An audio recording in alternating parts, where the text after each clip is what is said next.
Telugu PMC ప్రేక్షకులకు స్వాగతం.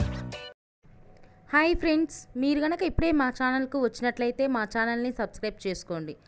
Subscribe చేయడంతో పాటు పక్కనే ఉన్న బెల్ ఐకాన్ని క్లిక్ చేయండి. మా టీవీలో ప్రసారమవుతున్న సీరియల్ సత్యభామ. ఈ సీరియల్లో ఎన్నెన్నో జన్మల బంధం సీరియల్లో హీరో హీరోయిన్లుగా నటించిన నిరంజన్, డెబ్జానీ మెదక్ సత్యభామ సీరియల్లో సత్య, క్రిష్ పాత్రలో కలిసి నటిస్తున్నారు. తాజాగా డెబ్జానీ మెదక్ తన లేటెస్ట్ ఫొటోస్ని అభిమానులతో పంచుకుంది. ఆ ఫొటోస్ను మనం కూడా చూసేద్దాం.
ఈ వీడియో మీకు నచ్చినట్లయితే లైక్ చేసి మరిన్ని టాలీవుడ్ లేటెస్ట్ అప్డేట్స్ మిస్ అవ్వకుండా చూడాలంటే తెలుగు పిఎంసి ఛానల్ను సబ్స్క్రైబ్ చేసుకొని పక్కనే ఉన్న బెల్ ఐకాన్ని క్లిక్ చేయండి.